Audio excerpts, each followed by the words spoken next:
રેલના રવાડે ચડતા યુવાનો નૈતિકતાનું ભાન ભૂલી રહ્યા છે કે પોતાની ક્ષણિક ખુશી માટે જાહેર લોકો માટે પોતે નર્તનરૂપ થાય છે।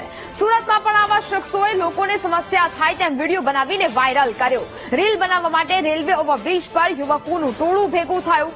શખ્સોએ બ્રિજ બ્લોક કરીને વાહન ચાલકો માટે મુશ્કેલી ઉભી કરી।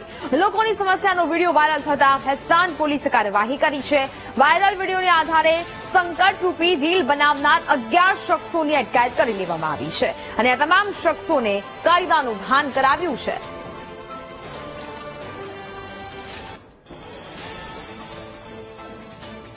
સંવાદદાતા શૈલેષ ત્રિવેદી ફોન લાઈન પર જોડાયા છે। શૈલેષ, રેલના રવાડે ચડતા યુવાનો હવે ક્યાંક નૈતિકતાનું પણ ભાન ભૂલી રહ્યા છે।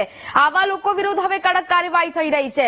શૈલેષ, સુરતની ભેસ્તાન પોલીસે એક રીલ્સ બનાવનાર 11 વ્યક્તિઓની ધરપકડ કરી છે। કદાચ પ્રથમ વખત એવું બન્યું છે કે કેટલાક યુવાનોએ એક સાથે 11 યુવાનોએ સાથે મળીને આ રીલ્સ બનાવી હતી।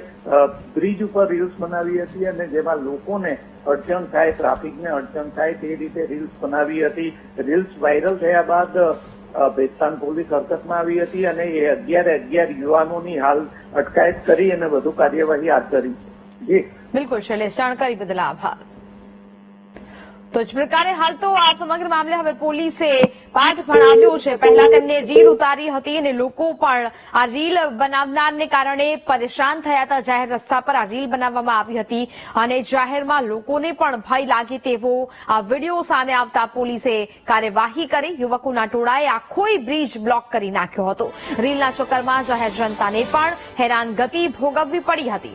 પોલીસે હાલ તો 11 શખ્સોની અટકાયત કરી દીધી છે કે જે લોકો રીલમાં જોવા મળી રહ્યા છે। આ તમામ લોકોને પોલીસે પાઠ ભણાવ્યો છે, પરંતુ એક બાદ એક આવી રીલો છે વાયરલ થાય છે। જીવના જોખમે પોતાનો તો જીવ જોખમમાં મૂકે છે, પરંતુ લોકોનો પણ જીવ જોખમમાં મૂકતા પહેલા આ યુવાનો છે તે આજકાલ અચકાતા નથી અને રીલ અને વિડીયોના ચક્કરમાં એટલા ગાંડા કે ગીલા બની ગયા છે કે કોઈ પણ વાતનો વિચાર કર્યા વિના તેઓ આ પ્રકારના વિડીયો બનાવે છે। જોકે હવે પોલીસ પણ આ બાબતે સક્રિય થઈ છે અને એક્શન મોડમાં આવી છે। આવા લોકો વિરુદ્ધ કડક કાર્યવાહી થઈ રહી છે।